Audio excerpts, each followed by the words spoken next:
Ladies and gentlemen, good afternoon to you all, and welcome to this online event to discuss our exit from the EU on the 31st of December 2020. Today, we're bringing you this under the title of Are You Ready for Our New Relationship with the European Union? This is a CILT UK event supported by our Food and Retail Logistics Forum and our Customs and International Trade Compliance Forum. Since the vote to leave the EU in 2016, there have been a number of deadlines set that have been extended. Many plans have been drawn up by businesses in considering how to manage the changes, particularly affecting supply chains. We are now at the stage where the deadline is fixed. Brexit is a historical event, and we are now leaving the EU at the end of December. As you are well aware, negotiations are continuing, and these may well run right up to the deadline, which clearly makes it difficult to plan with certainty. Unless the blockages associated with fisheries access and the level playing field are agreed, many other key elements of any agreement are likely to fall under the no-deal scenario. Despite this, there are some known knowns and some remaining known unknowns, which will hopefully be clarified as we move towards the deadline. Whether or not we reach a free trade agreement or come out under WTO rules, customs regimes will change. And with the primary exception of tariff implications for those involved in importing and exporting and moving goods between GB and EU and between GB and Northern Ireland, traders will face new hurdles to clear, with an HMRC estimation that the number of customs transactions could increase from 55 million to 270 million in 2021. Unless businesses have experience in trading with the rest of the world or remember the days prior to our joining the EU, this represents a significant change. The known unknowns at this stage for those involved in the movement of goods include items such as the sequential traffic plan for the Kent corridor. But the key unknown at this stage is market access and the implications for things such as the need for ECMT permits and cabotage rights. Government departments have worked hard in pushing out information to enable businesses to prepare. And as CILT, we, together with the trade associations and a number of businesses in the sector, have been working collaboratively with the Border Protocol and Delivery Group, DFT, DEFRA and HMRC to provide detailed evidence and expertise to assist in their plans. We should expect disruption at borders, and there is continuing concern about the readiness and availability of systems such as Check and HGV and GVMS, confusion over the services available through the Trader Support Service for Northern Ireland, and the availability and access to trained customs intermediaries.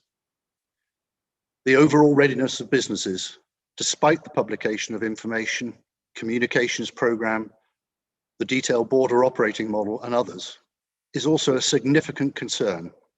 And given the current situation, it is incumbent on businesses to plan for the worst case and hope for the best. Today is about providing information on what we know. And I'm sure the speakers will be honest in informing you about what we don't know and what is still to be addressed. In addition to key CILT members speaking today, I'm delighted that Tony Thomas from the BPDG has found time to join us.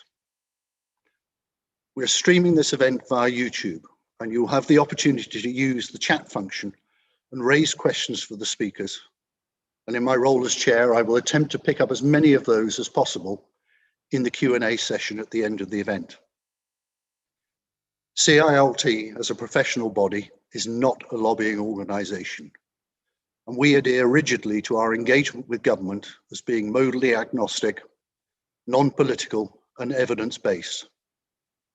Whatever your views on our exit from the EU are, I would ask you to refrain from political comment, other than if you wish on the US electoral process, and instead focus on the practicalities of being border ready. We are recording this event, and the material will be made available via the CILT YouTube channel. There is a lot of content in some of the slides, as you'll see, and that is to enable those viewing it at a later date to fully understand the presentations.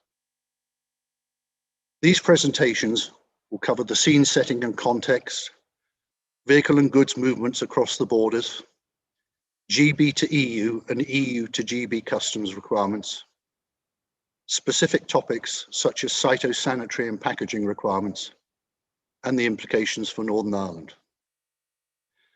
By way of a slight change, we will finish with a session from a more academic perspective on managing supply chain risk, very relevant given the current COVID crisis, let alone what the new normal and post-EU world looks like. Let me now take the opportunity to introduce the speakers in sequential order. Our first speaker today is Tony Thomas. Tony is the Deputy Director at the Border Protocol and Delivery Group, the unit within the Cabinet Office overseeing the government's plans for the UK border after the Brexit transition. Jolyon Drury is a logistician and proud to be a former trucker. He is Director of Surge Consulting, former Chair of CILT's Public Policy Committee, and one of our representatives on the BPDG stakeholder group, and as may become apparent, a resident of Kent. Susan Morley is a customs expert. She is Director of Morley Consulting, Chair of our Customs and International Trade Compliance Forum, and a CILT representative on both the HMRC JCCC and the BPDG stakeholder group. Our third speaker is Chris Sturman. Chris is a long-serving logistician with a background in 3PL and food manufacturing and former Chief Executive of the Food Storage and Distribution Federation. He is a consultant and chair of the CILT Retail and Food Forum and a CILT representative on the BPDG stakeholder group, as well as having been an advisor to DEFRA. Seamus Lehaney is a policy manager for Logistics UK, formerly known as the FTA, and also is a chartered member of CILT. Belfast-based, Seamus has a particular focus on Northern Ireland. Our final speaker today is Professor Michael Boulakis, who is Director of Logistics for the Procurement and Supply Chain Management Group at Cranfield University. My thanks to all of the speakers for giving up their time today, and I'm now delighted to hand over to Tony Thomas for the first session, Preparing to Trade at the End of the Transition Period. Tony, over to you, please. Thank you very much, Kevin. Can you hear me? Yep. First of all, excellent. So it's really good to be here today talking to everybody about the end of the transition period. As Kevin said, we work very closely with CILT and have done for the last few years. For those of you who don't know, Border and Protocol Delivery Group was established about 3.5 years ago to try and bring together the work of, I think at one point, 34 government departments and agencies that operate at the UK border in an attempt to deliver a new border operating model that worked for businesses and government. We have a number of different functions across government, whether that's planning and assurance. So we're very involved in things like the Port Infrastructure Fund, which I'll come to, and monitoring government readiness. We have developed, working with government departments, the border operating model and the long-term strategy, and we also lead on aspects like the Border Impact Centre, which I think we might hear about a little bit more about later, but I can certainly talk about it in terms of contingency planning should delays occur in January. So what's going to change? I think if I do a summary, because we've got the detail coming up over the course of the next hour or so. We obviously want a relationship with the EU based on friendly cooperation, and everyone will have seen the intensification of those talks both this week and moving into next week. And the government firmly believes that it's still possible to reach that agreement with the EU. However, as Kevin alluded to at the start, the decision to leave the single market and customs union means that regardless of those negotiations, customs formalities will apply to GB EU movements from the 1st of January next year. And that means customs declarations, payments of tariffs, duties and VAT, and compliance with a range of applicable regimes, whether that's food or plants or chemicals. One of the things that we've been quite keen to do in BPDG and across government over the past 12 to 18 months as well is change the way in which we communicate what needs to be done to businesses. So I'll go through it in a moment, and you certainly hear more today about the UK adopting a pragmatic approach to the introduction of import controls in the first half of 2021. However, the EU will obviously impose full third country controls from the 1st of January. And that's incredibly important, as everyone on this call will know, because every movement of goods across a border involves an import and an export. So even if you've done everything you need to do to export goods from the UK to the EU, unless the relevant procedures have been undertaken in the EU, either by the importer or someone on their behalf, those goods are unlikely to get across the border.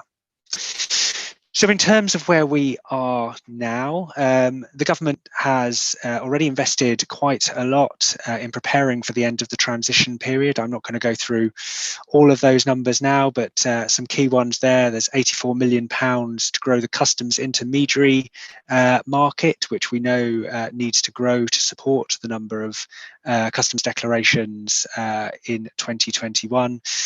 We also announced 470 million to build port and inland infrastructure, 200 million of which made it to the Port Infrastructure Fund, which was open for applications during October.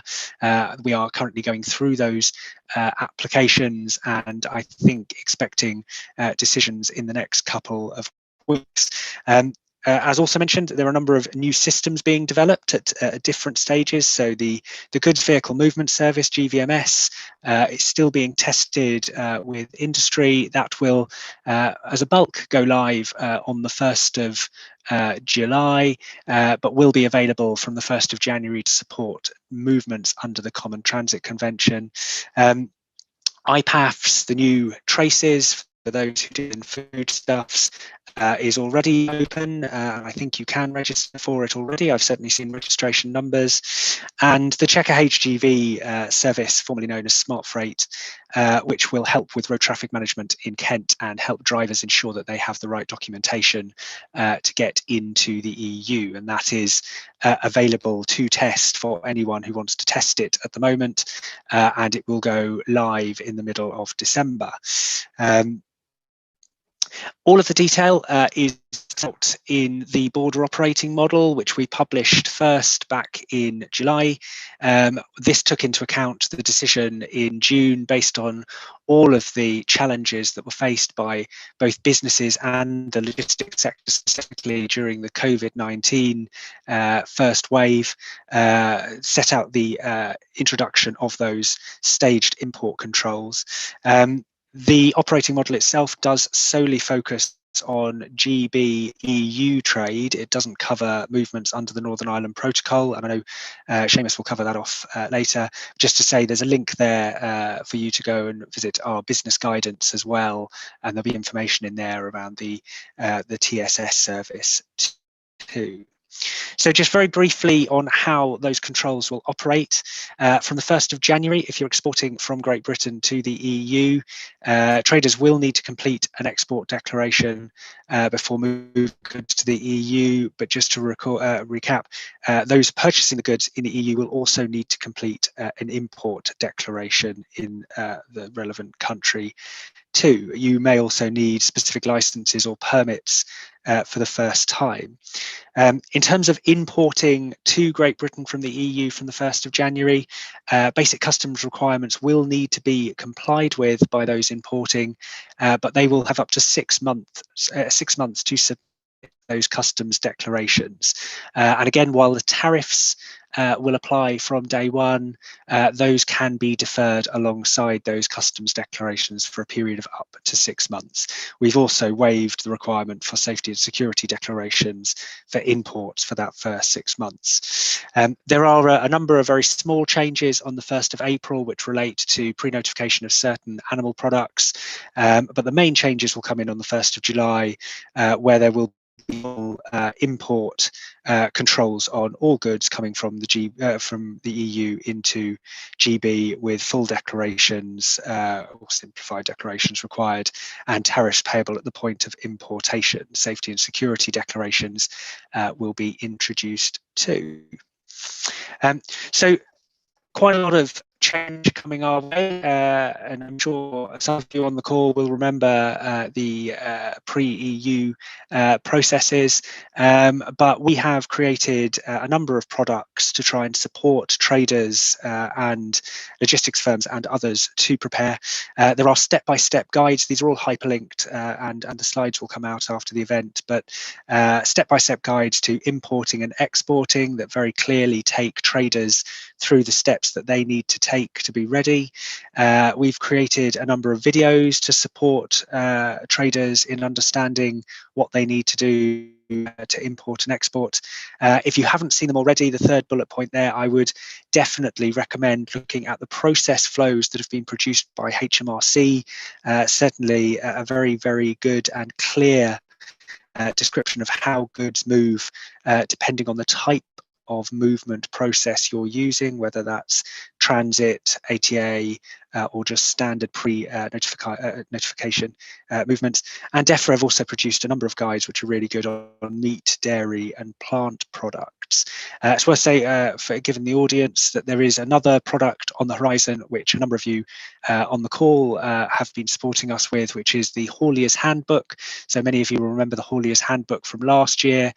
We've been working very closely with haulage associations and Logistics UK and hauliers themselves to revise that and make it more fit for purpose, and we are hoping that the first version of that will be available in the next week or so. There are also a range of webinars available that are being produced by BAYS, by DEFRA, by HMRC. I think HMRC's programme launches either tomorrow or very early next week, and they're all being captured on a single landing page so that you can easily access them, and the link is produced there. But I think, Kevin, if I hand back to you now, happy to take any immediate questions or wait for the panel afterwards. Just a quick question, Tony. So someone's posted a question: if using a carrier for export to the EU, can we use their guarantee or do they have to use ours? That's a very good question and not one that I can answer immediately, but I will see if I can find an answer while the other speakers are speaking. Okay, thank you. Tony, thank you very much indeed for that. All of that information, of course, is available on the GovUK website. If you haven't seen it, particularly the border operating model and the process flows, I would encourage you to do so. If I may now, let me pass on to Jolyon Drury. Jolyon, good afternoon, and over to you. Hi, good to see you, and with any luck, my presentation will turn up in a moment.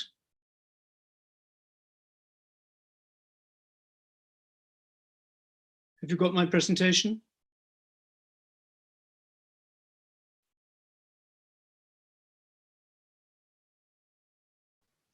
Not yet. No. Anna, have you got my presentation?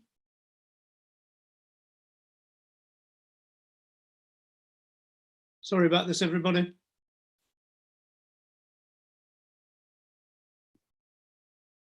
Perfect. Into slideshow. You'll be so kind. Great. Right. Good afternoon, everyone. I've headed this frictionless borders, fluid supply chains. You're allowed to laugh hollowly when you look at this. I'm going to talk about minimizing friction at the border, what our industry still needs to do to make this happen, what the government's multi-agency border protocol delivery group, thank you, Tony, are doing. And I'll cover the big numbers driving this, referring back to the border operating model, the key document that I assume you all have downloaded and have on your bedroom table. We'll keep coming back to this, but we keep telling you about it in the bulletin and focus. Really, all the papers this afternoon add detail to the border operations model. And you can see why we don't want any more queues in Kent, like we experienced in 2015, which was this one, which, for goodness sake, was just bad weather in the Channel combined with industrial action in Calais. And it got to a point where the gridlock was such in the area pretty well from Folkestone up to Maidstone that it was really quite difficult to get around. So we're working not to do that anymore. Next slide, please. Yeah, so remember that this is the whole shebang because we're an island and we have 12,000 miles of coastline. It was absolutely great for smuggling in the old days. Never said that. Don't attempt to read the words. It lists all the ports and airports. I added Dublin as it's the key route from Northern Ireland to Liverpool, and Seamus will no doubt mention it a bit later on. And of this list of ports, for our immediate purposes, is the most important route to keep fluid at the very, very bottom right-hand corner, the Channel corridor. Next slide, please. Yeah, to quote our partners across the water, rien ne change, toujours la même chose, international to the last, or effectively what goes round comes round. Don't struggle again to read the text, but the right-hand column does indicate the changes that can't be avoided on the 1st of January. 200 million more customs declarations, 180,000 more companies who have only traded with the EU. And if there's no free trade agreement, tariff and quota checks on top of a significantly increased workload, already subjecting UK business to additional cost, which at this moment we could probably do without. So think of it like the millennium bug, business continuity planning, except this time it's really going to happen. Next slide, please. Sorry to sound a bit like the Department of Health. So why is there so much fuss about the Kent corridor? This slide is slightly older, but it's still current. If there's friction at Dover and the Channel Tunnel, the queue can fill all coastbound lanes of the M20 from junction 8 to junction 9, that's Ashford to Maidstone, in between 2 to 3 hours. Now, you know, it's between 5,000 and 6,000 vehicles, HGVs an hour in both directions, split 2/3, 1/3 between the Channel Tunnel and Dover. Dover has the greater amount. You could ask, well, why aren't you going to other ports if there's trouble ahead? Because the tightly controlled supply chain managers, balancing drivers' hours with scheduled delivery windows, rely on robust timetabling and would rather wait in a predictable environment of a queue than launch out into unknown territory of new routes, unknown ferries, of which more later. I have an ample opportunity to talk to quite a lot of the drivers around here, and it's the predictability and the robustness of the service that they're used to. And as long as it's the odd hiccup, they can live with it. If it's a serious misbalance, then it's up to the supply chains to redesign what they're doing. And I'll talk about that a bit later. Next slide, please. Okay, don't try and copy this out. This slide is far too busy. It's a record of where the fluidity process has got to as a sort of aid memoir for you. The headlines are, assuming you've read the border operations model, haven't you? Phase 1 from the 1st of January is all about export compliance for the short straits route. The realistic worst case scenario, which was published by the Cabinet Office, the threat of 7,000 coastbound trucks held up for 2 days in Kent, was a frightener to clarify the minds of unready traders. Well, it certainly woke up Kent County Council and the Kent Resilience Partnership. In fact, there is now sufficient HGV holding provided in Kent to cover this contingency. The components of it are what's known as the Dover tap, that's not in my list, which can take up to about 800 vehicles. It's a queue of people, a queue of trucks on the A20 running coastbound into Dover. And that happens quite often just because of weather and failure of something like a link span. Then the next stage is the M20, what's known as Operation Brock, where they have the machine that puts the blocks in place. Very interesting, came from New Zealand. And then there is the Manston sequence, where I got a figure wrong, it's 4,000, not 6,000. But all in all, Kent can now absorb 9,500 HGVs on a rolling basis, including handling some of the paperwork, but we need to keep it rolling. But the key, of course, is to avoid the queues by getting the documents right before entering the corridor. We learnt this from the work we did with BPDG for the no deal situation last year. How? Well, the check and HGV is ready, old SFS software, currently in test, will deliver a driver a Kent Access Pass, KAP, now known colloquially as the Kermit, that linked with the truck's registration by ANPR will allow the truck free passage to the border, also covering readiness acceptable to the French, Belgian, or Dutch ports of arrival, or indeed the transit pass in order for them to land in France or the other ports and go elsewhere in the EU. Again, be familiar with the systems which are very well set out for the European ports towards the rear of the bomb. So what if the driver hasn't got any documents checked? Well, the risk is a fine of £300 and the diversion to one of the off-road checking areas. And possibly missing your ferry booking. So there is definitely incentive to get it right. Next slide, please. Yeah, so again, don't try and read this, except the top bit. It's really common sense. You never leave the yard without a delivery note, do you? Unless you're an empty. And the same now applies, but for export documentation. For cross-channel empties too, you will need a Kermit, as long as you're coming down the Kent corridor. And don't forget that all trailers that work in the EU need trailer registration, which includes a registration plate. I'm a sad man. I go up and down the M20 seeing which trailers have got them and which haven't, and they all come in different shapes and sizes. But the DFT recommendation is for a registration plate that looks like the back of a motorcycle plate.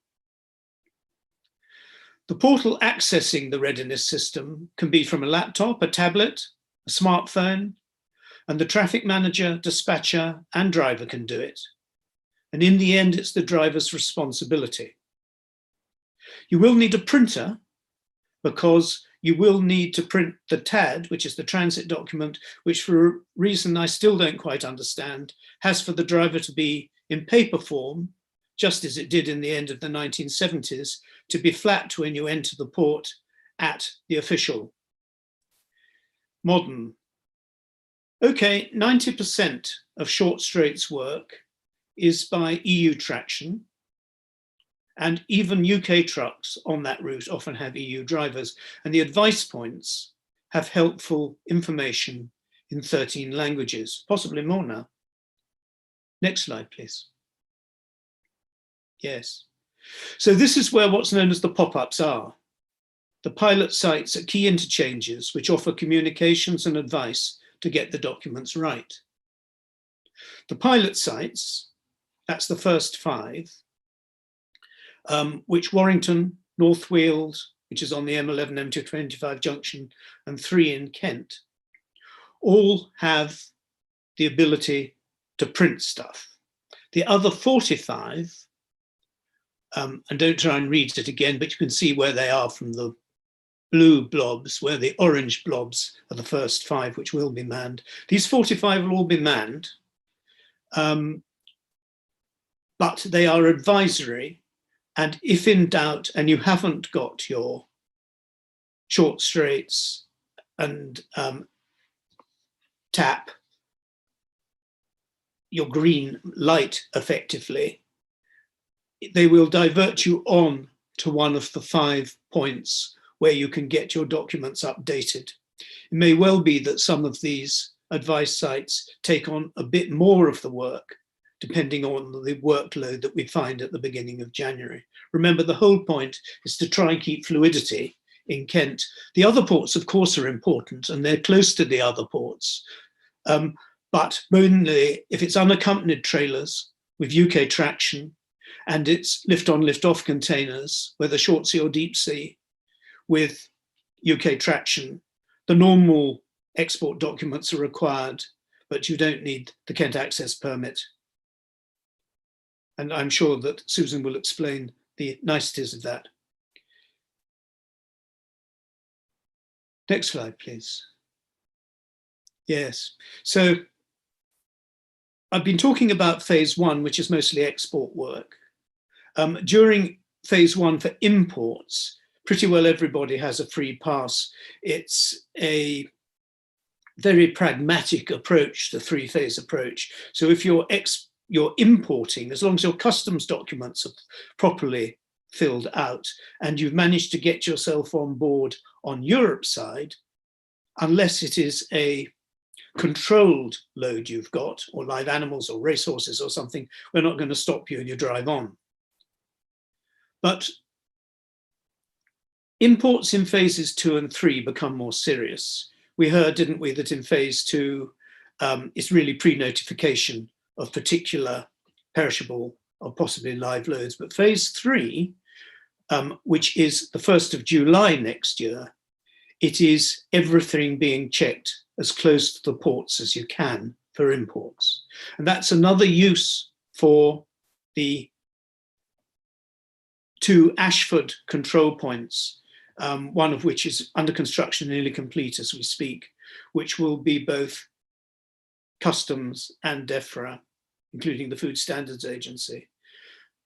And the rule will be, which is in the BOM, that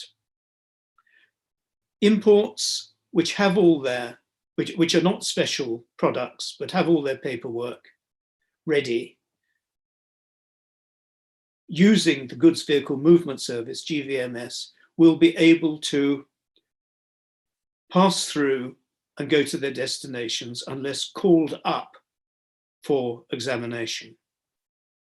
It's a deemed to satisfy clause, and it is assumed that you've got deferred VAT payments and customs are happy with you. The phytosanitary checks which are needed at the depot of arrival, Chris will cover, but again, the border checks ramp up from phase 2 and have to be at or close the port of entry for phase 3. So if it's not Dover or the Channel Tunnel, which by the way has got its own now software system in place, if you're coming into Teesport, if you're coming in to Harwich or Felixstowe, there will be border control posts within the dockside, which is now out to tender and will be, the infrastructure will be up by July or very close to them. Next slide, please. So this is the schedule from the Border Operations Manual of the initial border inspection posts. And as you can see, Ashford Waterbrook, which is on junction 10A of the M20, and Sevington, which also is, Sevington is the bigger one, which at the moment will be able to hold 2,000 trucks and be able to hold around between 1,700 and 900, depending on what the workload on inspection is from July. And Ashford Waterbrook is also the Ashford International Truck Park, and that can deal with out of hours drivers so they don't clog up the customs inspection post. Ebbsfleet is another one, which is on the north side of Kent, which will take about 250 trucks. The whole point about these sites is its inspection. Unless there's something dire, they will be there for a bit and then move on. North Weald again, which will help both outbound and inbound at the bottom of the M11, Warrington. And then for July, South Wales, which I haven't got specified yet, Holyhead, which is very important. And another one promised, I think, towards the north of Dover, which we anxiously await the name of. And there's the picture of the border of the BOM, so it's familiar to you. Please go on reading it. Next slide, please.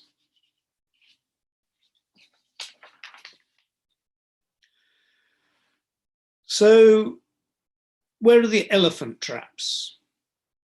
Market access. If there's no deal and there are insufficient ECMT permits, and there was a reminder about getting on to get your ECTM permits by the 20th of November, there are a limited number of them, and it will severely limit UK trucks circulating and accessing the EU. And the same is undecided about cabotage rules. That is where a UK truck who dropped a load in the EU can spend a bit of time taking a cross-border load from one EU country to the other before picking up the return load, which we hope she got. And if we don't get a deal, it is undecided whether our EU partners will be able to provide cabotage here in the UK.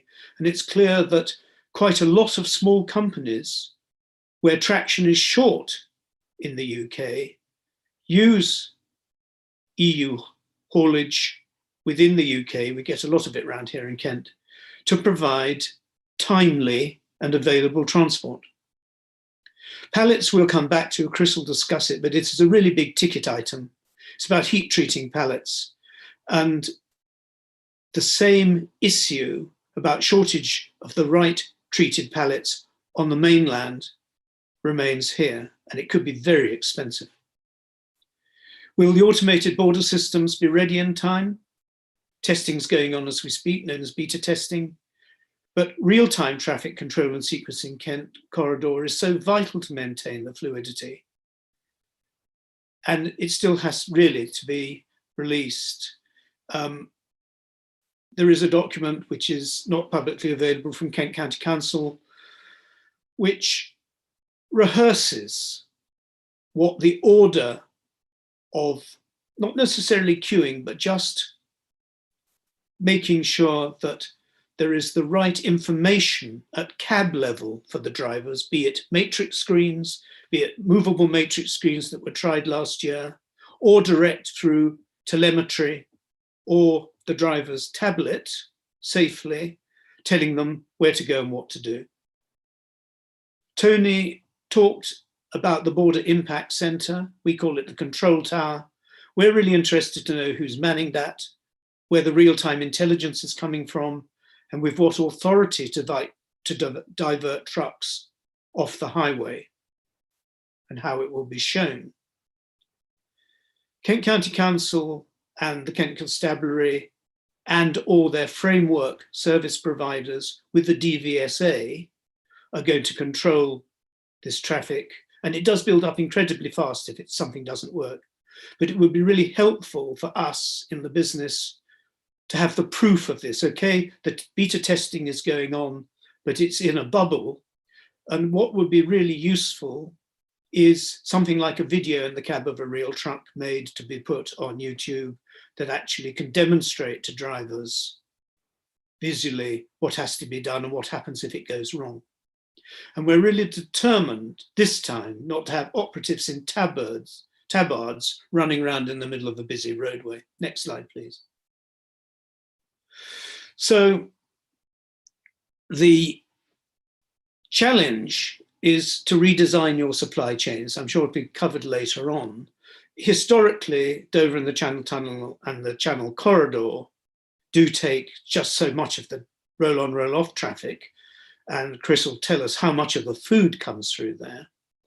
But there are more ports in the north attracting services, both unaccompanied trailer services, which are back, and ordinary roll-on, roll-off services, particularly useful as backup for farmer material. And there's a whole separate exercise going on, particularly about inoculation. And just as a word, those cryogenic containers, I mean, at pallet size, are really heavy. So there is a whole supply chain handling issue to be gone through before that really becomes reality. Air cargo, of course, is holding up. Air cargo has always been used for counterfeitable material, of which pharma is one and fashion is the other. Fashion suffers from 15 days to counterfeit. And although it is expensive, air cargo really earns its money. The left-hand slide is the DHL base. They have their own custom systems. They've always been using quite a complicated system that works incredibly well, which I think is really the basis for its transfer into the RoRo system. And then, it's trailer trains. It's using the CTRL trace, that's the high-speed line from the Channel Tunnel with its European loading gauge to take refrigerated trailers or refrigerated containers through the Channel Tunnel directly up to Dagenham. There are lots of trailer train services running on the mainland. They work extremely well. They're very well proven, but we can't get them further than Dagenham. And it's a loading gauge issue, and it's something that we've really got to come to terms with. And just to complicate this conversation, the route to zero issues of getting diesel freight off the roads onto the railways is part of that discussion. So please continue to read the border operations model. Please get WordPerfect on it. I'll be pleased to take questions at the end. Thank you very much.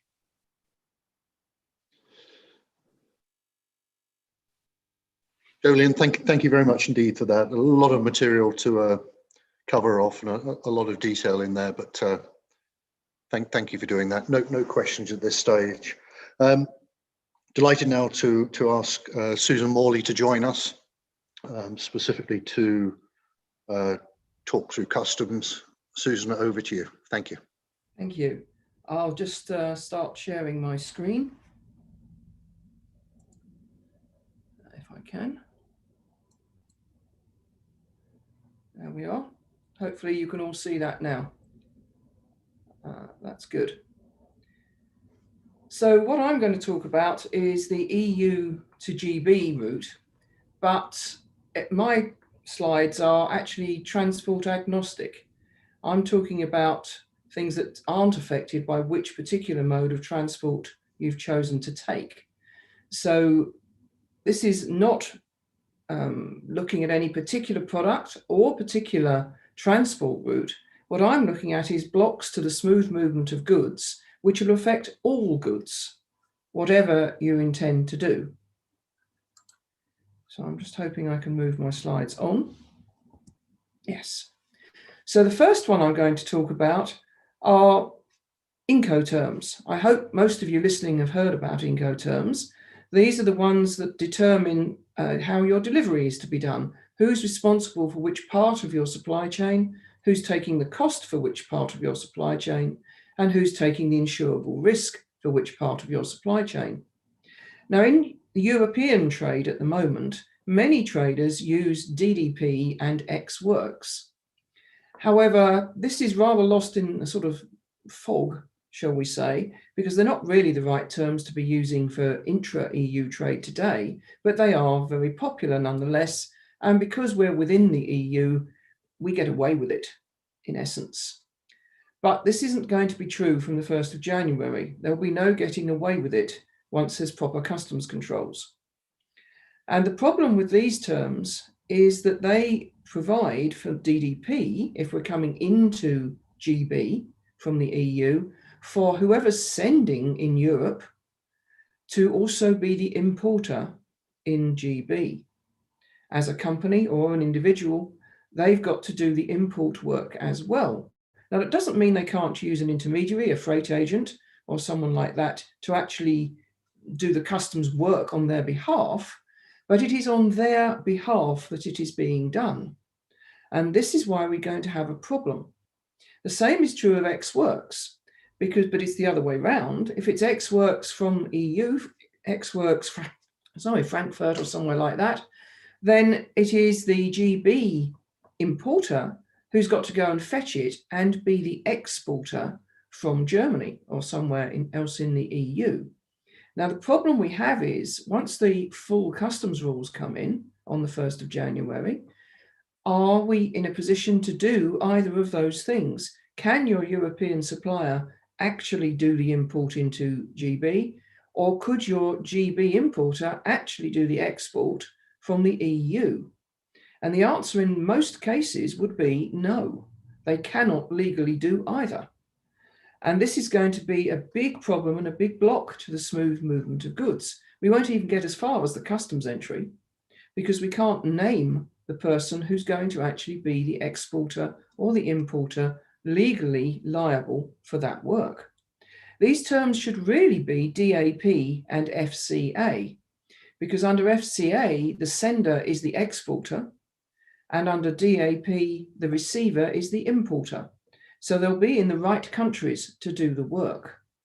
Now, this is because to do this work, you need to be an established company.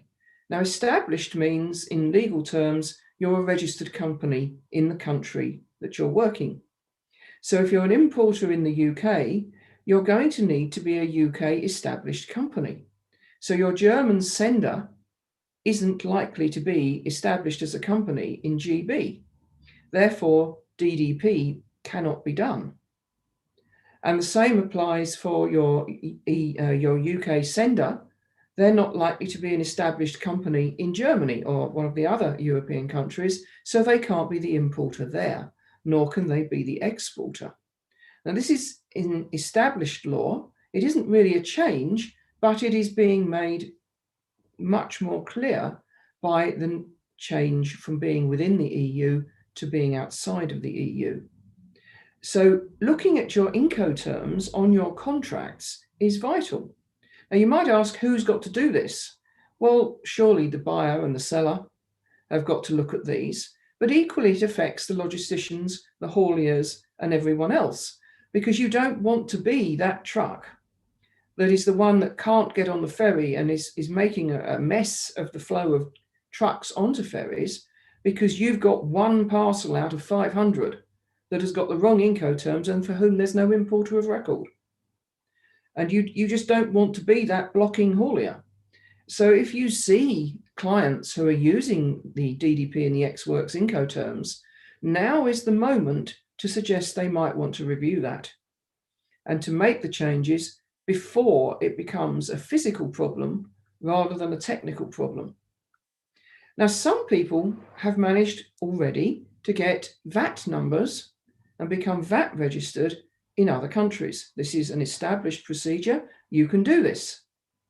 So you can be non-domiciled, as it's termed, and have a GB VAT number. So a German company could have a GB VAT number today, and they can continue to do so. But the problem is that's all very well for VAT, but it's not at all well for customs because you need to be established. So a lot of companies who've got non-domiciled VAT numbers will still not be okay to be the importer or exporter of record in the other country. We also have an issue with who can have a deferment account. Now, a deferment account is a bank account that an importer can have, or a freight agent, anyone on the receiving end could have, so long as they meet certain terms and conditions and are compliant and are not basically broke. And customs issue permission to have one of these, and it means you don't have to pay any import duty at the border. It's taken by direct debit from your deferment account. on the 15th of the month following import. So it's a very useful thing to have. You can apply for one, but only if you're a UK established company, if you want one in the UK. So your non-domiciled company, once again, can't get the deferment account. So it's very important now for companies to review exactly where they are registered, where they are established, where they have the capacity to deal with VAT, and where they have the capacity to enact customs procedures. And as I said, this has nothing to do with methods of transport and has nothing to do with particular goods. This is all about contractual relationships for moving those goods. So that's very important. To be established in the UK, you must have a registered office here or a central headquarters or a permanent business establishment. And a permanent business establishment doesn't just involve having accountancy functions, it also involves having at least one employee. So permanent business establishment has its own issues. Multinational or large companies often have a parent company with subsidiaries and branches. And this again brings us issues because a branch is the foreign company. It is not established in the UK. So a branch, which may exist today and be quite happy with what it's doing, won't help to do customs procedures from the 1st of January. You at least have to be a subsidiary, which is a registered company, not a branch. So this is corporate work in many ways, where companies need to consider their actual corporate structure before we can release the flow of goods at the borders. And this brings us on to how you might work with your freight agent. So supposing you've sorted out your corporate structure, what about working with the freight agent or the intermediary? Well, here we have a possible blocker, which is called direct and indirect representation. When you work with an agent, you work with them on a contract. And that contract comes with either direct or indirect representation included. And the normal one is direct representation. That's the sort of default. So direct representation means that your chosen agent, whether that be a courier, a fast parcels operator, or a freight agent doing air freight, sea freight, road freight, whoever they are, it means they do not have responsibility for the information supplied to customs. They are doing the supplying for you, but they do not have responsibility for the correctness and compliance of that information. And they do not have any responsibility at import for the payment of duties and taxes. All of that lies with the importer of record or the exporter of record. So this is a liability issue for many people, because lots of people say to me that, oh, well, the freight agent looks after all of that for me. Well, they very well might look after it, but they are not legally liable for what they have done.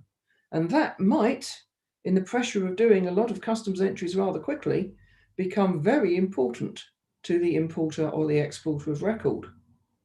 Indirect representation, which is very few and far between at the moment, means that the freight agent or the courier is jointly liable with the importer of record for any inconsistencies, non-compliances, and duties and taxes. You can understand why most freight agents don't use indirect representation. They don't want to take the risk of using data that they can't verify, but which an importer who's perhaps not used to importing from outside of Europe doesn't really know or understand what the rules are or how they should have compiled that information. So indirect representation is not popular, is very hard to come by. How does this lead us on with our staged imports that both Tony and others have spoken about in the press recently? Well, it is a facilitation to be offered not to have to do a customs entry right now from the 1st of January for 6 months, because that's seen as a bit of a blocker. Actually doing the paperwork might be quite hard. So people are pleased with that. Also, it means you would have 6 months when you didn't have to pay for your customs duty, which is another financial benefit, which some will have. So staged imports looks like a good thing. But to do it, the importer of record, whoever that is, has to do an entry in their own record. This is called Entry in Declarants Records, which is known as IDA from the acronym. Now, this is really almost all the information you would need to make a customs entry, a customs declaration, but you put it into your own records and you don't have to do anything else. But at some point within the 6 months, you are going to have to do something else, which is get a freight agent probably to do your entry for you to make the full declaration to customs. And at that point, duty will become payable. Now, doing that, we're going to be using a deferment account, and we're going to be using a procedure called Customs Freight Simplified Procedure, which is CFSP for short. So we need someone who is authorized to hold a deferment account and someone who is authorized to have CFSP before that final entry can be made. Now, I think you can imagine that if many people in GB are going to take the 6 months time to do their entries, on the 1st of July, there's going to be a lot of freight agents who are in meltdown. How can they manage to do 6 months for almost every import that's come into the country? Well, clearly they can't. There is no way anyone can manage that. So even though 6 months is offered, we really, really need a phased approach to this from our importers to do it sooner. But what other reason would you have to do this staged import in stage 1? Well, your first thing we have to have is your import agent or broker must be authorized for CFSP. But you can't use this even if it is for standard goods, not controlled goods, if you are using a special procedure, such as customs warehousing or inward processing relief or transit. Any goods under that need their customs entries done straight away. And controlled goods need their customs entries done straight away. You've got to record all the details, and there's a legal requirement for what those details are. And we've spoken of duty could be deferred for 6 months. What about VAT? Because VAT is due at import. Well, you can use postponed VAT accounting, which means you will put the VAT on your next VAT return. However, that might be a month from when you import, or it might be 3 months, depending on your arrangement with customs for VAT. But if you're not going to do your entry for 6 months, you actually won't know how much duty and VAT you owe the government until that entry is done. So when your first VAT return comes around, on which you must put the VAT for your imports for that time period, you're going to have to estimate the amount of VAT that you should be paying. This is allowed, it's perfectly acceptable, but it's extra effort for you. You will also have to continue to do the Intrastat report. If you have arrivals from the EU over £1.5 million in value per annum, then you have to do Intrastats today, and you will have to continue to do Intrastats for arrivals for the whole of 2021, even though we're going to have customs entries as well. So you are in effect doing the customs work twice. But that is, I'm afraid, a consequence of this staged importation process. So Intrastats will have to be done. Within the 6 months, you're going to have to find your broker, agree a deal with the customs agent or broker, and get the entry done. And at that point, you're going to have to check that they've done it correctly, and you're going to have to see the actual duty and the actual VAT that has to be paid. And you will then, on your next VAT return from that event, have to correct the VAT again. So you put in the correct VAT and adjust up or down according to whatever it was you'd put down on the first one as an estimate. Now, that's quite a lot of work. It's certainly a big calendar on the wall and a need to keep up with every one of your imports and watch the 6 months period and watch when you're going to do the different stages for the VAT return and the Intrastats. Now, why would you do this? Well, we've got 2 different camps. You can only do it if you're not doing controlled goods and if you're not using a special procedure. But why else would you do it? Well, for financial gain, surely, that you're not having to pay the duty for 6 months. Well, that's fine if your duty rate on your product under the UK global tariff is actually quite large, or the value of your product is quite high. Because after all, a large duty rate on a very low value product doesn't amount to much money. But equally, a small duty rate on a very expensive product might amount to quite a lot of money. So this is why you might want to do this. But those who find that their duty rates are very low, or in fact zero, and I think over 60% of the tariff codes into the UK on the UK global tariff for the 1st of January are zero, there is actually nothing to be gained by staging your import at all. You might as well take that information you're going to put in your own records and give it to a freight agent at the time and get them to do a proper customs entry there and then, because there'll be no duty to pay. The VAT will be known and be going on your VAT return in the correct amount, so you won't have to do it twice. You'll know what to declare on your intrastats if you're above the threshold, so you'll be done and dusted. No need for that giant calendar and for all the angst of whether you've met your obligations. To combine with our need to be an established company, we also need to have an IORI number. And I'm sure you'll have seen in the press and on the television lots of comment about you must go and get an IORI number, or so you must, because if you haven't got one, you can't import and export. Now, to import into GB, you need an IORI number that starts with GB from HMRC. It's easy to get, it's an online form, doesn't cost anything, takes 5 minutes, and you'll get it back in a few days. However, Northern Ireland, of which Seamus will speak much more later, is to have a different IORI number that starts with XI. And that's for moving goods between Northern Ireland and non-EU countries, to make a declaration in Northern Ireland as an importer in Northern Ireland, or to get a customs decision in Northern Ireland, you need an XI IORI number. So you need 2 IORI numbers if you're in that position. You might need a third. And that is, you might need an EU IORI issued for you, a German one or a French one or Dutch or whatever. And that's if you wish to be the importer of record in the EU. If you are established and you wish to be an importer of record in the EU, you need an EU IORI. To be an exporter from the EU, you need an EU IORI. And if you intend to make any aspect of a customs declaration, including a safety and security declaration, something like that, then you need an EU IORI. And many hauliers may discover that they actually need an EU IORI because they're the party actually making that declaration in the EU. So there's a potential for a company to need 3 sorts of IORIs, not just the one. And it all goes back to what I was saying about who is established and who is doing the work. And that is how you decide who needs an IORI. Now, there's also a misunderstanding in general about the free trade agreement and the negotiations that are going on at the moment. As far as customs procedures, the things I've been talking about today are concerned, whether we have one or we don't makes absolutely no difference at all.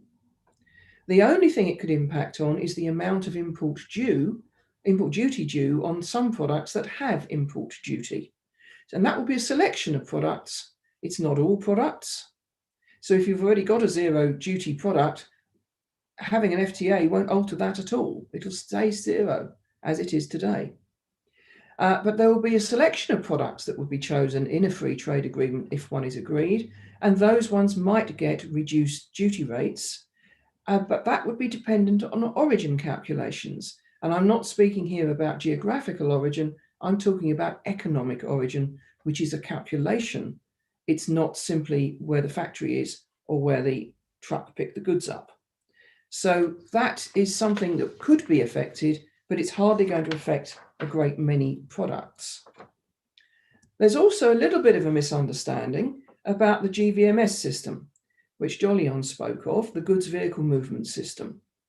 Now, this is a system that's required from EU to GB, but we've got different dates.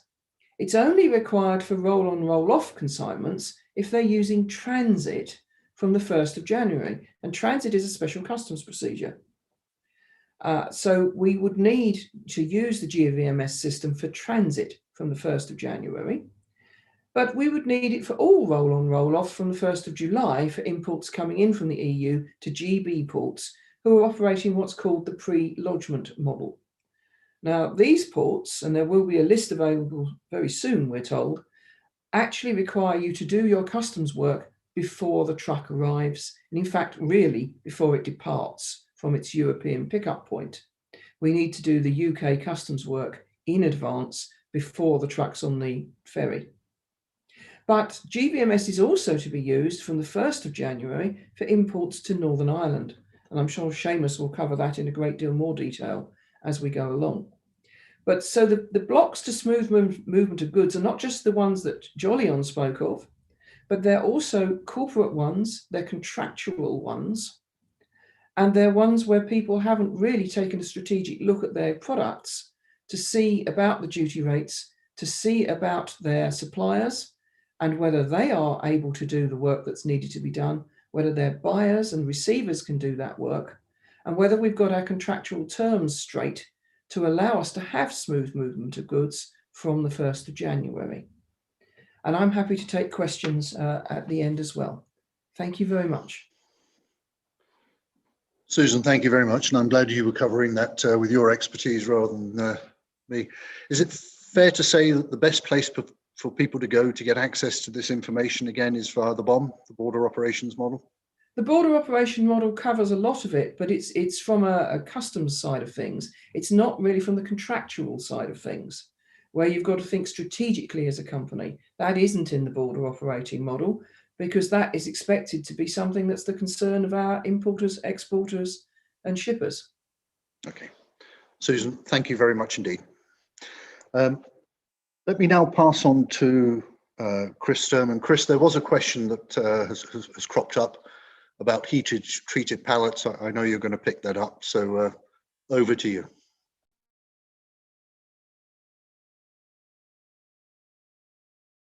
All right, that's good. Good afternoon. Thank you, Kevin. I hope you're sort of hearing me, and I will now share with you my particular presentation documents, such as they are. There we go. Right. I'm going to be picking up in a bit more detail the particular points which both Jolyon and Susan have raised, particularly in relation to the sanitary and phytosanitary products issues and the 2021 timetable. Firstly, I think it's worthwhile just as a sort of preamble to that, is that obviously these are sort of changes to be added to the existing supply chain structures and processes, some of which, of course, Tony in his initial presentation, and thank you, Tony, for that, I've already mentioned, through the three-stage process for January, April, and July. Planning has been going on for over two and a half years with HMRC, Department for Transport, DEFRA, BAYS, and DHSC. And my personal involvement has been particularly with DEFRA in working up no-deal analyses, evaluations, and sort of planning through to the end of 19. And if I can get my slides to start from where we start from. Yeah, there we go. Jolyon as well made a comment that I would provide some couple of key bits of data in relation to the amount of food that flows through particularly through the short straits of Dover and Eurotunnel, and that is to say that depending on whose data you look at, either 23, 24, 25, or 26% of everything we eat comes from the EU into the UK, either as consumer ready, but we must also remember there are significant amounts of raw materials which are brought in for food manufacturers, poultry, meat, milk, soya, and other cereals, for example. And so we need to touch on those too. Much work has been done on short sea trade routes also in terms of changes required in cases of disruption, even though, of course, and again, as Jolyon identified, many operators may well be prepared to sit it out in northern France or Calais or at Coquelles, rather than transfer across to longer north and less frequent North Sea routes. More details, by the way, of the routes, capacities, and ship specifications for plug-in points, for example, can be obtained through an excellent work through one of my colleagues, which is produced every year, called the UK Short Sea Freight Roll-on, Roll-off and Lift-on, Lift-off Capacity Analysis. A bit of a long title, but it says it all, doesn't it? And certainly 2019 research done by DEFRA, they produce an annual agriculture report, which is very, very detailed, and I recommend it to all of you who are in the food industry, importing and exporting, the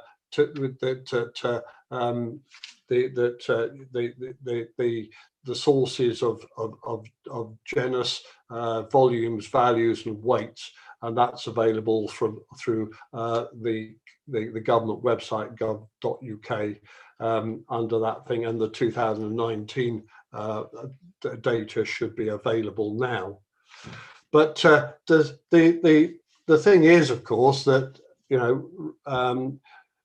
the research indicates that UK purchasers still expect their suppliers to deliver on time, in full, but in certain cases would accept delays because the alternatives would take much longer.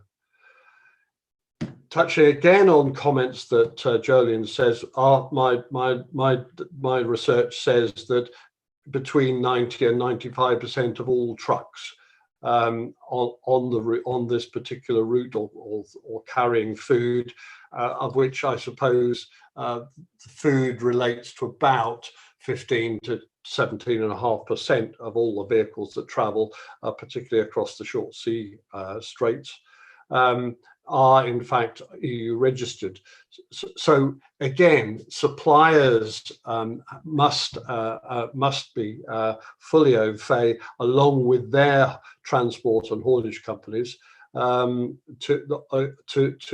with all the requirements that Susan has so elegantly and with such eruditeness explained to us how things need to happen.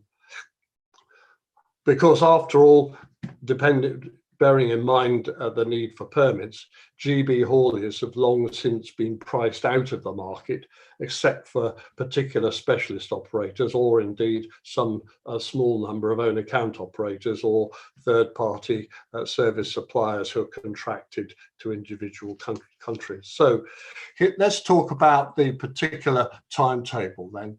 In the first instance, the current pre-notification health certification and destination check scheme, and I'll show you a phytosanitary certificate blank on the right-hand side of the picture to give you some feel for those of you who don't already know what one looks like. The process changes, that there are some, but the outcome is similar, and focuses particularly at this stage on high-risk plants and plant products. There are, I am told by the Food Standards Agency, some added categories which are to be included in January. And again, Tony has indicated that DEFRA have recently, in the last couple of days, started to publish some more detailed advice and guidance in the various category areas of products which come into the UK. And those being basically which are perceived to have a substantial GB risk. And phytosanitary certificates and physical checks at destination are now required at destination. So we'll come up to border control points in a minute. Moving on to April, EU to GB export health certificates are now required, and the new IPAF's pre-notification requirement comes into force. So there will be the necessity also for phytosanitary certificates and destination checks, again, on regulated plants. And this is the big one, the need for pre-notification of products of animal origin. So meat, pet foods, honey, milk, egg products, and all of those sort of that range, along with live animals, high risk food and food not of animal origins, and the regulated plants and plant products. In July, we really sort of hit the full package then of the final changes of the final change processes. But bearing in mind again that certainly the Food Standards Agency's approach remains to be very much more of much on a risk-based level of physical checks, much as goes on at the moment. I'm led to believe that only between 5 and 10% of vehicles get checked at point of entry under the current processes, and this is unlikely to change unless particular products or vehicles are perceived to be, shall we say, a bit of a problem, or maybe there is a suspicion that there is something strange or wrong going on. Again, pre-notification is required. Customs declarations are required before moving the goods. So again, back to drivers and their customers, the dispatch points need to make sure that everything is up together. The declarations have been made before the goods start to move, or they can be undertaken on arrival. Safety and security declarations again need to be made before the goods arrived at the port of dispatch, and the need to enter the GB. This is the new one, and again, you've seen the maps that Jolyon has produced. That there needs to be an entry through a port with a border control point.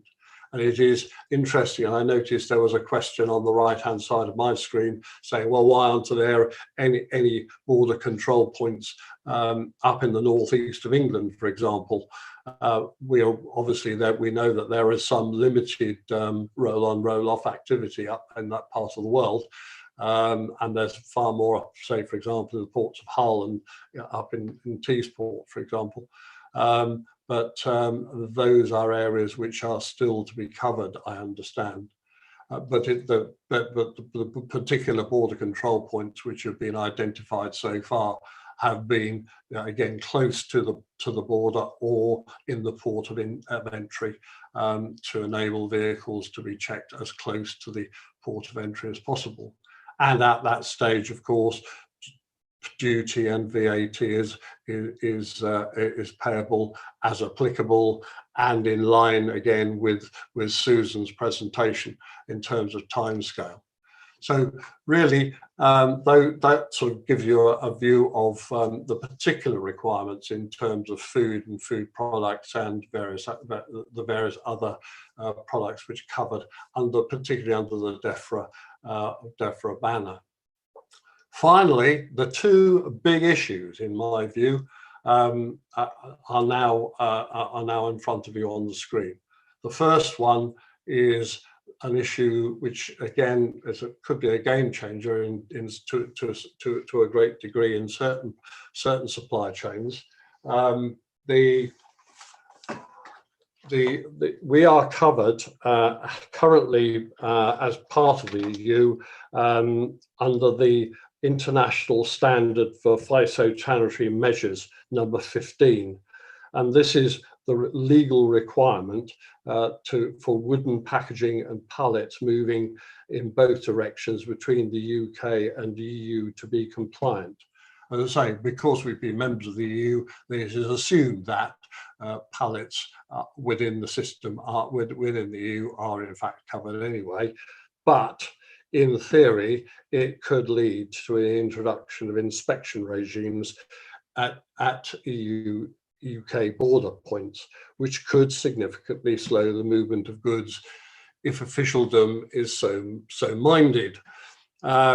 We again were talking about this sort of 15 months ago, and at that stage the view was that there would be an agreement between the EU Commission and the UK government to enable products to move on pallets, and that inspections would not be a requirement. However, it is still outstanding, and obviously it will no doubt be dealt with under a free trade agreement. Should there be a no deal, it could be a major issue.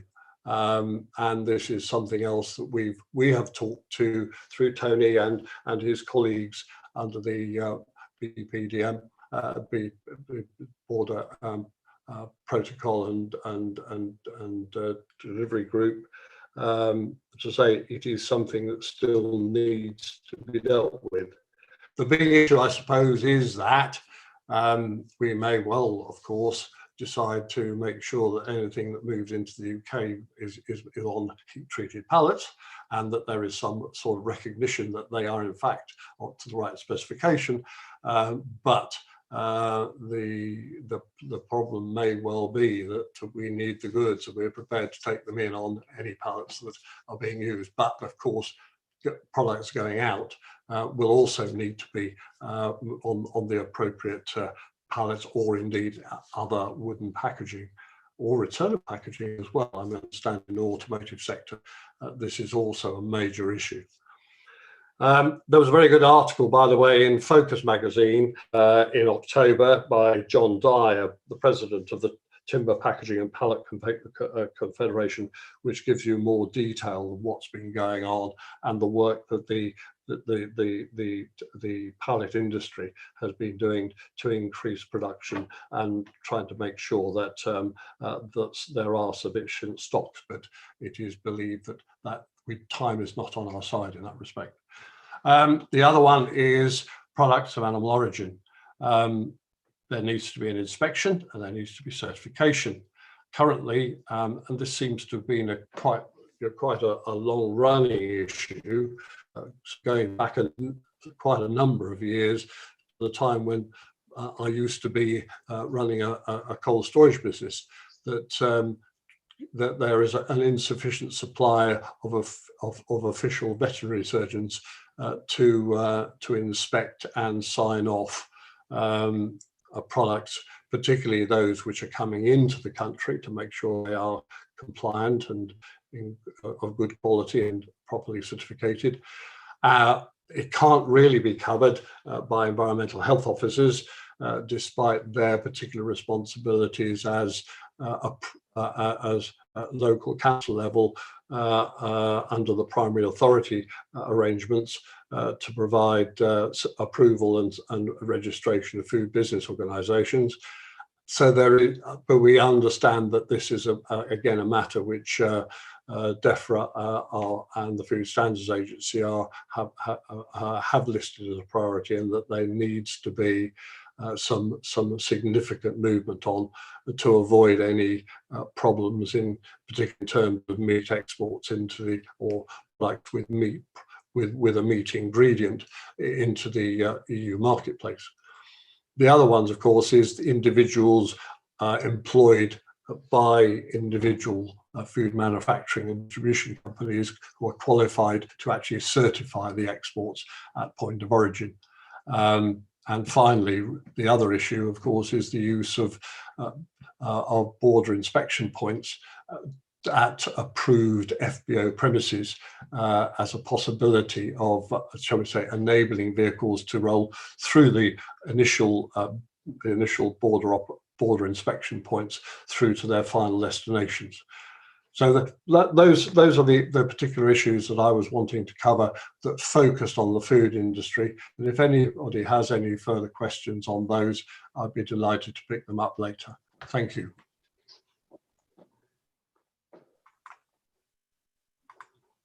Chris, thank you very much indeed. Again, a lot of detail there. conscious of time, so I'm going to move straight on to Seamus. Seamus, if you're there, please, if you could bring yourself up. And bring your slides up. Thank you. Let me just get here now. I'll have to get my presentation, and I'll do my best to make up the time here, everyone. So let me get the presentation.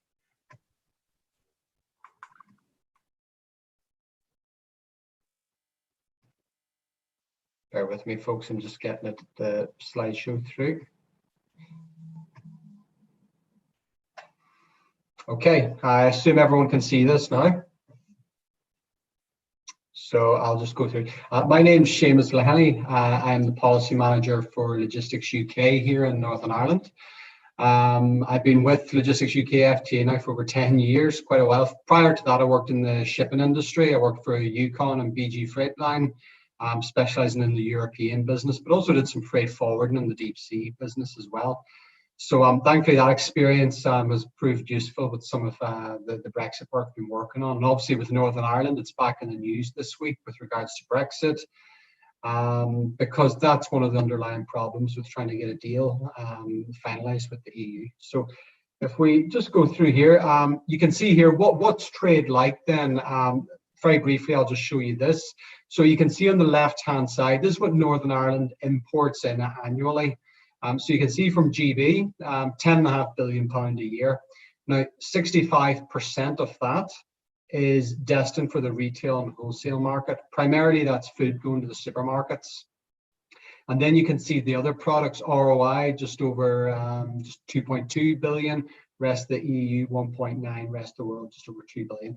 There's a deficit. What we export, we import more from GB than what we send there. 8 billion goes out the way. And also there's a deficit with the Republic of Ireland. We send more to the Republic of Ireland than we buy from them as well. And then RoRo volumes, this is where it gets kind of interesting. So on the left-hand side, that's what we really want to focus on, and that's the issue we need to sort out. You can see there in the middle, Belfast. Belfast obviously is the largest, and these are the figures for 2019. So Belfast last year, we had in total just 273,000 RoRo units arrive into the port from GB. They arrive in from Heysham, Cairnryan, Birkenhead, those three ports into Belfast. So 65%, vast majority goes into Belfast. Larne's the next busiest, just over 100,000, 23% of the market share. And then we have Warren Point down near the bottom, quite close to the border, handles 12%. That's a sea truck service from Heysham into Warren Point. The Larne service is principally that only moves between Larne and Cairnryan in Scotland. Warren Point is to Heysham. So they go to singular ports, whereas Belfast goes to 3 different ports. The interesting thing down there in the bottom left-hand side, so Northern Ireland port traffic for the whole island of Ireland accounts for 46% of RoRo freight across the Irish Sea, which when you consider the population of Northern Ireland is about 1.8 million compared to the Republic of Ireland, it's just under 5 million. So we definitely punch above our weight, and it shows the reliance on that trade with GB. And that reliance on trade is simply just down to the GB high street, those retailers having a similar presence on the high street in Northern Ireland, and those goods flowing across that way. You can see the exports in this way. The total, again, total going out the way is 426,000 exports. And as you can see, they're very similar. The balance is there, both import and export. What I would touch on and what's very important with us in terms of Brexit is that Dublin port's obviously the busiest, but the Department for Economy here in Northern Ireland have just conducted a recent study, and that shows that 20% of the trade going out through Dublin is actually Northern Irish goods. So not only are we moving a lot through the 3 ports, but also nearly a quarter of what goes out through Dublin is in Northern Ireland origin or destination, and that's got implications for us next year as well, which I'll touch on. So what's the procedures for next year? You can see there, goods moving from Great Britain to Northern Ireland will be subject to declarations, and they may well be subject to duties, tariffs, if those goods are considered to be at risk. We can't say yet what goods will be considered at risk because the special joint committee between the EU and the UK, who oversee the Northern Ireland Protocol, they have to decide that. But what we do know is that import declarations and safety security declarations will apply to goods sent from Great Britain to Northern Ireland. Tariffs may need to be paid on those goods moving to Ireland. Basically, if the good is deemed to be at risk of entering the Republic of Ireland or the wider European Union, because what we're talking about here is that Northern Ireland is going to be part of the EU single market, but we're still within the UK customs territory. So when goods either arrive into Northern Ireland or we make or produce goods in Northern Ireland, they must comply with EU regulations on those regulatory standards. So for example, if the UK struck a trade deal with the US, for example, we use that common excuse, and they start taking in beef from the US, well, obviously that beef that's imported maybe by a retailer into GB may not be permissible to be sold in their stores in Northern Ireland, depending on the standards that it's obviously reared and processed to. And you can see there the bottom one, food and agricultural products. So again, goods, the sanitary, the phytosanitary, we've talked about this previously, will be subject to health certifications and the specific processes as well. The one thing I would talk about, goods moving in, obviously this is going to involve customs, a fundamental change, probably the biggest change in trading across the Irish Sea in 100 years, I would say, since there was partition on the island and we had the different trading then. And what I would say to any business operators moving goods is get yourself registered with the Trader Support Service. The government are funding this Trader Support Service. It's offering advice, training on the new systems and procedures, but also it's providing a digital platform to help process those import declarations and obviously the safety security declarations as well. And probably trade between Northern Ireland and the Republic of Ireland, that's going to be unchanged. So there will be no change at the border. There'll be no paperwork, no tariffs, no regulatory checks. And in fact, that can be said the same for the whole of the EU. So whereas goods moving from GB going to Northern Ireland, we are going to have import declarations, safety security declarations, potentially tariffs. Going the other way, NI to GB, that's going to be completely unfettered, and the Internal Markets Bill legislates for that. So a producer, an exporter in Northern Ireland will still be able to sell their goods unfettered to GB market, but there will be some formalities and potential friction or controls on goods coming the other way. When we talk about the EU, you can move goods to and fro Northern Ireland from the rest of the EU with no formalities at all, no tariffs, no controls, no quotas. So let's use an example of a truck, not picking a brand name, but let's say a truck rolls off a production line in Sweden, so that narrows it down into two. So a truck next year in GB potentially could face a tariff of 10%.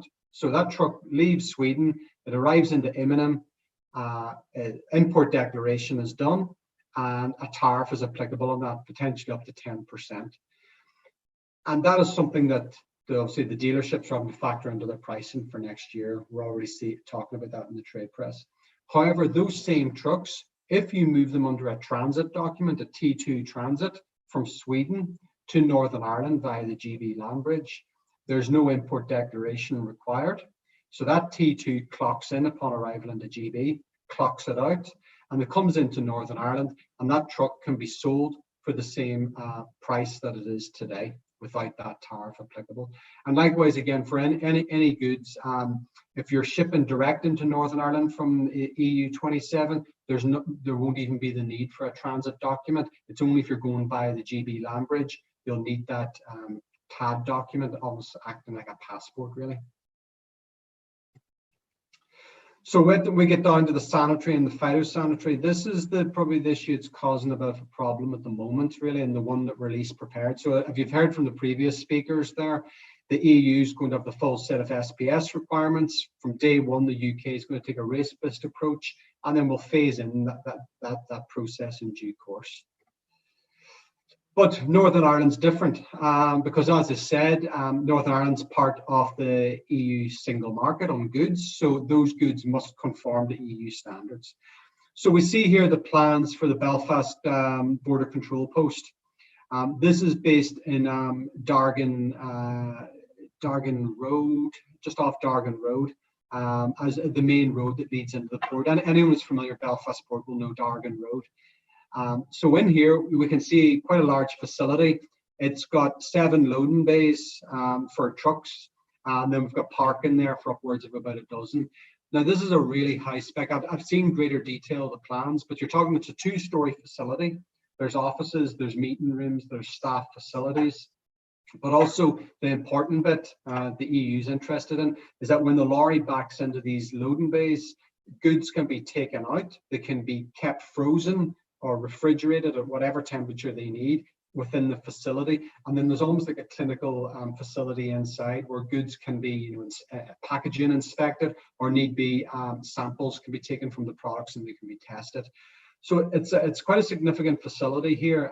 The tender for construction of it was only awarded probably about 3 weeks ago. And when you consider this is meant to be in place for the 1st of January, there's not a chance it's going to be ready.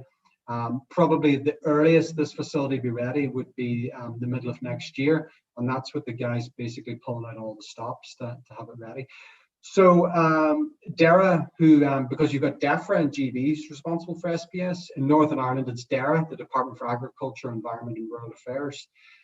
In a meeting I had with the Minister this week, they've said they have a contingency plan in place, and that contingency plan will be ready by the middle of December, and they're confident that they can roll this out for the 1st of January.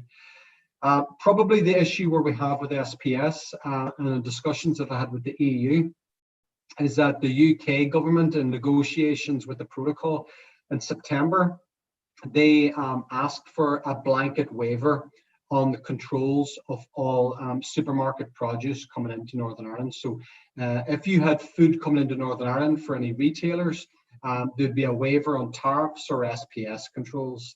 And the EU said, not a chance, we can't do that because they can't risk those products going down into the Republic of Ireland and then elsewhere within the EU, and therefore maybe there's issues with the regulatory standards, and obviously the big thing with the tariffs as well. So I think what we can best hope for is that the EU, what we could get and what I'm hopeful for is that we will get a waiver, a flexible waiver, but it will be temporary. That in turn for the EU basically granting that, they'll need guarantees, legal guarantees of the progress of this BCP and the other facilities there as well. And the last point to note is that Article 12 of the Northern Ireland Protocol enables EU officials on the ground in Northern Ireland to oversee these inspections. So what we're going to have, there's going to be mobile teams of EU officials who can go to Larne Warren Point or Belfast and visit these facilities and watch the DERA officials carry out the inspections. Safety security declarations, they're going to be needed for every consignment coming into Northern Ireland. It's a safety security declaration that actually triggers the simplified import declaration. So I mentioned about the Trader Support Service. The safety security actually triggers that, and you must have that done up to 2 hours before your departure from the GB port. And what you need is basically our advice to our members to make sure a vehicle doesn't go anywhere near the port of departure in GB until you have that there inputted into the TSS, because you simply won't be allowed access into the terminal. We are looking for common sense again, because especially in the parcels sector, we've got trailers with maybe upwards of 5,000 consignments. And one member in particular is moving 6 trailers a day. So there's 30,000 safety security declarations a day for one company. And it's not practical, it's not feasible, it doesn't make sense. So again, we're hoping for some type of deal, a derogation with the EU when we see the final details. The GVMS, so this is what it looks like, GB to Northern Ireland. You'll see there basically a GMR, goods movement reference, is generated for each vehicle with the goods vehicle movement service. So how do you get the GMR? Well, you get the transit details, you get the MRN, import declaration details, and you also have to put in the shipping details, so the port of departure, arrival times, etc., like that.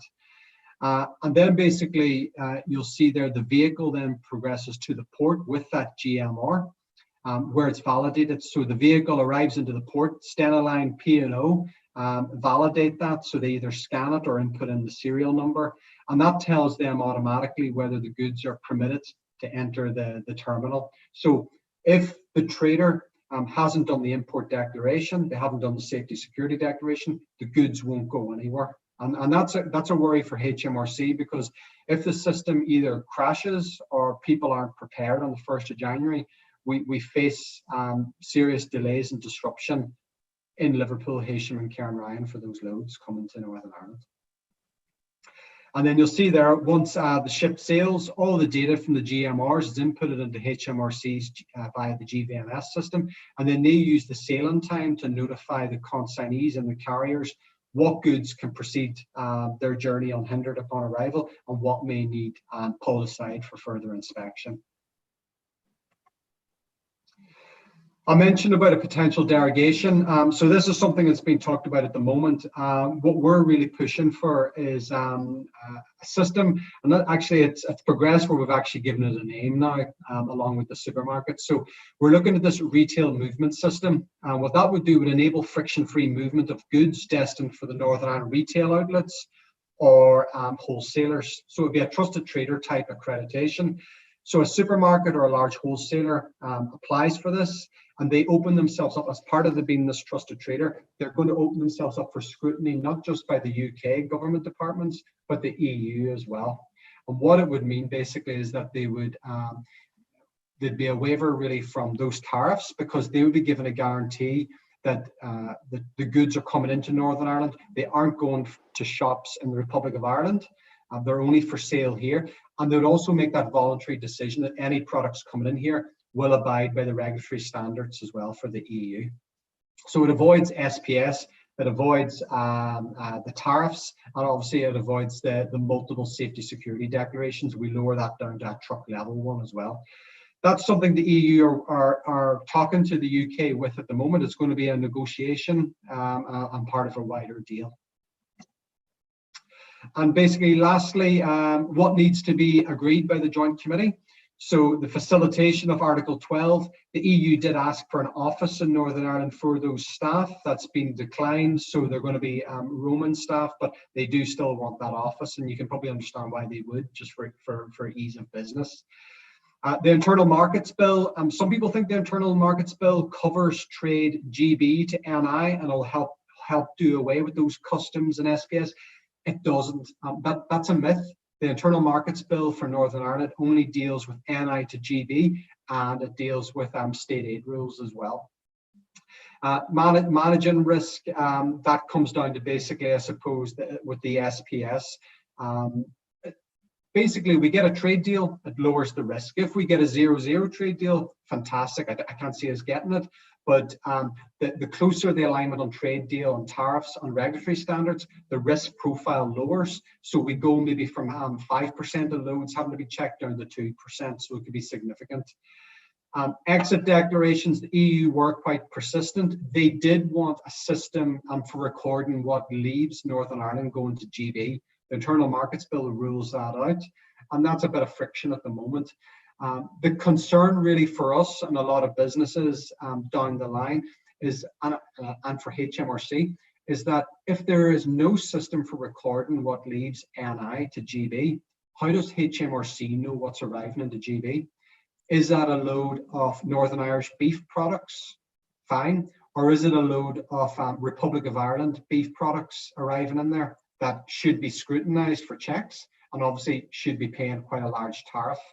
Because I think if it's a free-for-all on that way, if there's no way of recording what's going in there, I think we might have some GB businesses feeling maybe that there's maybe a bit of unfairness or an unlevel playing field with goods entering the market. And obviously how the checks will be implemented, that's something, again, you know, the level of checks where they're done. Safety security declarations. The one thing I would pick up on is the customs system. So we're going to have CDS. CDS is going to have to be used for all the customs work GB to NI. Now CDS is untested for this volume of work. There's concerns about can it cope with the amount of error codes we expect in the first few weeks. And that is simply, we can't use Chief. Chief isn't compatible with the Union Customs Code. So we have to use CDS for this. So we've got all our eggs in the one basket. There's no plan B. So if CDS doesn't work, we're in a bit of a pickle on January 1st. Now, HMRC and the Cabinet Office have both said, listen, CDS is going to work on the day. We're just anxious. We want to see more testing. We want to see more piloting of that, because we're just conscious if that fails, everything, basically the house of cards falls down on us on that. And then what I mentioned, the potential mitigation, we are really pushing for that trusted trader scheme for what we again consider a dead end host. It's coming into Northern Ireland, it's going nowhere else. And I would highlight, it's not just for the supermarkets and the wholesalers, but also the online retailers. They've got serious concerns because the fear is January 1st, online retailers will have that little asterisk on their adverts saying not available Channel Islands, Isle of Man, Northern Ireland, because of something like this, a barrier to trade. So hopefully that gives you all a quick overview, but definitely the Northern Ireland Protocol, it's a work in progress at the moment. I think there's certainly benefits for Northern Ireland, that unfettered access to GB and the rest of the EU. We can really build on that. We can make Northern Ireland a great place for foreign direct investment. We've just got to make sure that those vital supply chains for food aren't interrupted and no barriers or obstacles put in their way. So thanks very much. Thanks for listening to me. Seamus, thank you very much indeed. Could I ask the speakers, please? I'm very conscious of time. We're getting quite a lot of questions through, and Seamus, certainly yours sparked up quite a number of questions there. As we move into Michael's piece, could I ask the speakers to have a look through those questions and perhaps respond to them if you can? We'll obviously try and pick up as much as possible later. Michael, welcome, and over to you, please. Yeah.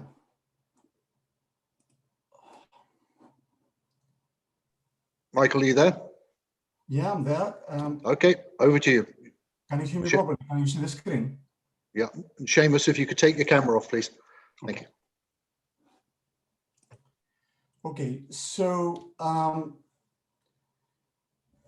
was asked by CLT, and thank you for this invitation, to provide the Cranfield thought leadership around the risk, resilience, and Brexit, because a major risk where resilience is required for food and pharmaceutical supply chains overall, the cold chain overall.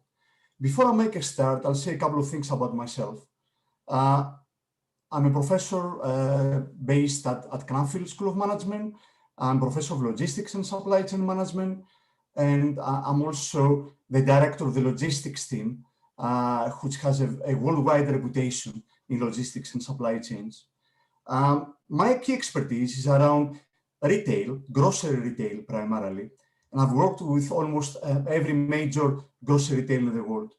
And of course, with many governments, many NGOs, including the European Commission, DEFRA, Department for Transport, and many, many others. So what is the agenda I want to cover today is I would like to share with you some work I've done some time ago around risk and resilience in the supply chain. And following that, I would like to give you some key issues around and key findings following some work we did recently, some colleagues from Cranfield and a colleague from Sussex University look at the pharmaceutical supply chain and how companies are going to react, their strategies overall. So, and I think that's very important because many speakers in the webinar discussed earlier on about uncertainty, discussed about security, risk and resilience. So I think all these are emerging very, very strongly. So a key slide here to see you some of the thought leadership who have been involved at Cranfield is some work by our emeritus professor, Martin Christopher. And I'm sure many of you will recognize the name. Martin has been a logistics guru for some time, and he still is, of course. And he conducted some major work for the Department for Transport in 2003, looking then at that time supply chain risk, understanding supply chain risks. And he did notice that there are different types of risks which have a major negative impact, threatening business community and various organizations.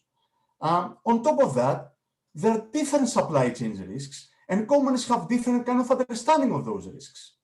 More importantly, Martin did say about the scale of this risk, global, local, regional, duration in terms of time frame, recovery, how quickly can companies recover from this, and of course the cost from that risk.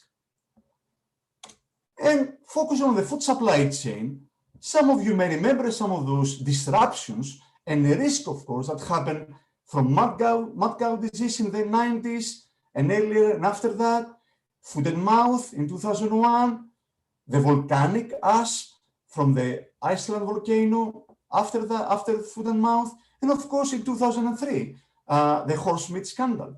All of those issues have in common the need possible for understanding possible disruptions, the risk, and building a resilience.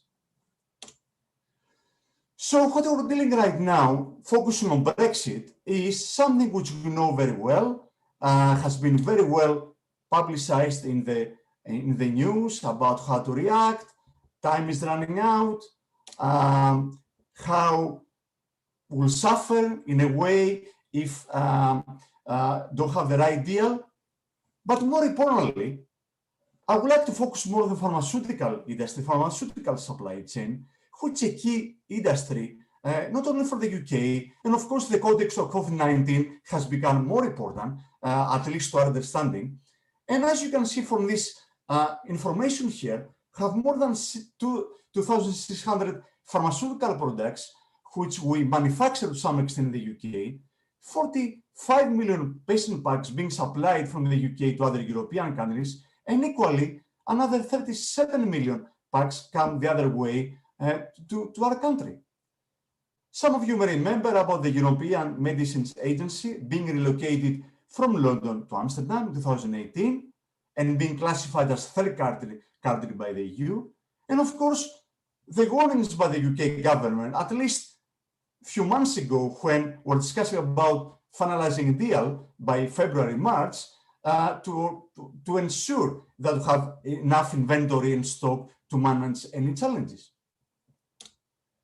The key question in our work with the Cranfield team and a colleague from the other university is what are the key strategies, the different strategies that companies may employ to manage uncertainty for different geopolitical events, and we focused on Brexit as that event. So what we discovered is one strategy may be passive as a company. So you don't make any such commitments, you carry as usual, you don't take any action, at least deliberate action, to address any of these disruptions. And you may think about retroactive actions in the future to minimize any disruption. So effectively, carry business as usual. The other strategy is wait and see. So you make a clear decision, a measured decision, to make intangible resources, so in a way to invest into time primarily, to commit in time, to acquire knowledge about these disruptions, and to manage relationships with key stakeholders.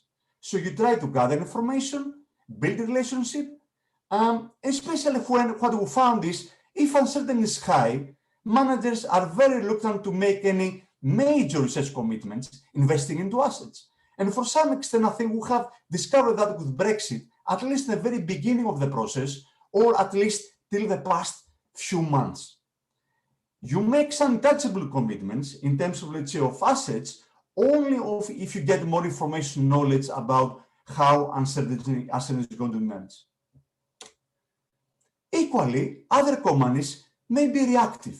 Some of those companies make tangible resource commitments, so in a way they invest into specific supply chain assets, to infrastructure, to inventory, and so on, to reduce the severity of that event, in this case, Brexit. So apart from building inventory and accumulating safety stock, they move manufacturing facilities to different areas, they shift inventory to different locations and different facilities, they rearrange the transportation network with different modes of transport, and they try to make some clear decisions after the event, not before about that event. Last but not least, companies can be proactive. So make tangible research commitments, so invest into assets to reduce the probability of that event occurring. So therefore, you try to transfer risk and share risk with your key supply chain partners. You try to establish new supplier contracts, for example, sourcing from different suppliers. You try to build new storage and distribution facilities and to invest in different locations.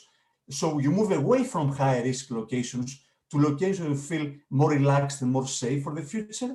You invest in systems. So you invest in enterprise risk management systems to minimize that risk. You even hedge to minimize any financial risk. You invest in new tools and software then. You invest in fixed assets. You implement KPI metrics, key performance indicator metrics, and more importantly, you try to reconfigure. You try to redesign the supply chains, taking strategic actions. So our work, the key findings were very, very clear. Firms especially manage all these different events, especially Brexit, where we focus, in different ways. So they try to have a mix of strategies, from wait and see to reactive and proactive, but more importantly, to do that required significant resource lack. Companies not necessarily follow one strategy. They try to have different strategies. And more important, what we have discovered is they change the strategies in terms of Brexit over time. So they move very quickly to different strategies to accommodate uncertainty and risk and to build resilience. More importantly, wait and see strategy is appropriate when uncertainty is high. And as I mentioned earlier on, it was very clear with Brexit, when at least the beginning, the first year or year and a half, most companies follow that wait and see strategy. So they were reluctant to make major investments, but because they didn't know much about this issue, or they didn't want to invest overall because it was costly. Later on, they thought more about other strategies. Some of those invested to other strategies like proactive and reactive. But the key issue is about many companies, and especially small companies, were perceived as passive strategies as more ideal because they didn't have adequate infrastructure, resources, and that was a key issue for them. So I tried to have a fast tempo for my presentations to allow for some time for questions.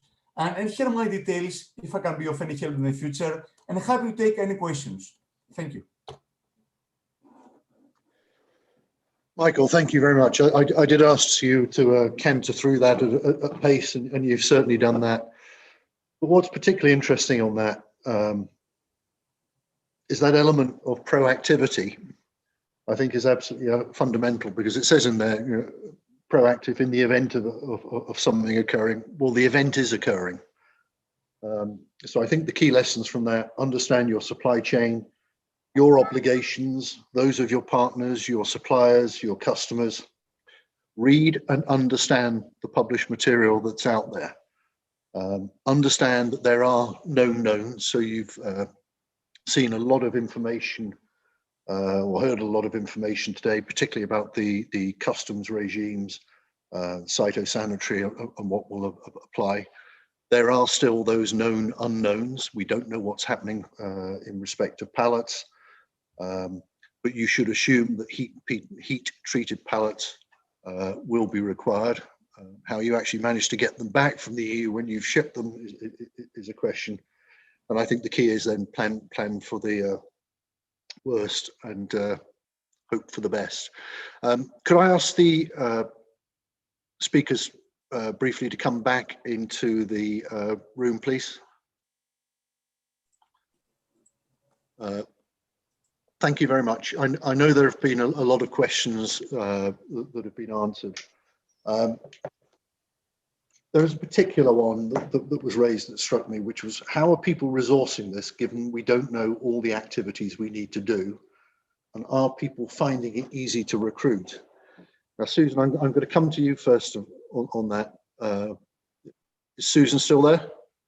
I am still there. I can't come onto camera because apparently the host has stopped my camera. Okay, fine. But I am on audio. Okay. Yes, finding people difficult to recruit for customs is very true. One, you need the knowledge, We have a magnificent fund for the government to help people train for that knowledge, but you've got to find the people to do the training. And then the marketplace, the demand is huge all of a sudden, and people are sort of poaching anybody who can be trained or is trained or has any experience. And we find there is a lot of wage inflation in the marketplace now. So there are experienced people, they're in short supply. New people are being trained, but they have to belong to companies who actually are willing to train them. There, we've got the video sorted out now. Who are willing to train them, even though the government is offering money, they've got to be willing to train, because you have to be employed by a company before you can have the grants for training. You can't just be an individual who wishes to redeploy and get training to move into the industry. You have to already be employed to get the grant. So we do have some benefits to help widen the industry, but we have a lot of constraints because we started from such a very, very low base. Right, okay, thank you. With me, Tony, I think you've picked up on the point about using a carrier for export to the EU, the question around guarantee. Yeah, I have that that links. I thought I knew the answer, but I thought I'd check with my team before I said it. But that links into, I think, all of the Inco Terms stuff that Susan was going through as well. But you know, the commercial arrangement between the two parties as to who is responsible. Right. Okay. Question from Chris Sturman, actually. I think specifically for Seamus. You commented on the internal movement of supermarket-owned retail stock from GB distribution centres to Northern Ireland DCs.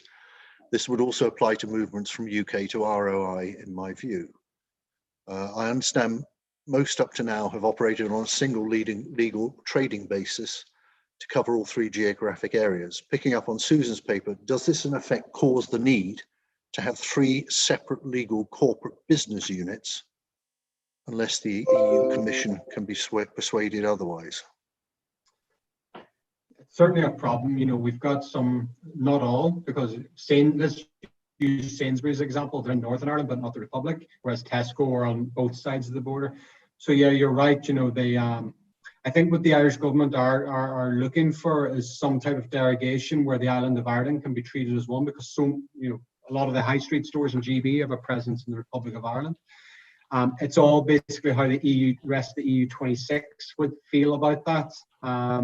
The Irish may want it, but the EU may not grant it. So yeah, there's a difficulty there with all island distribution chains for some of these stores.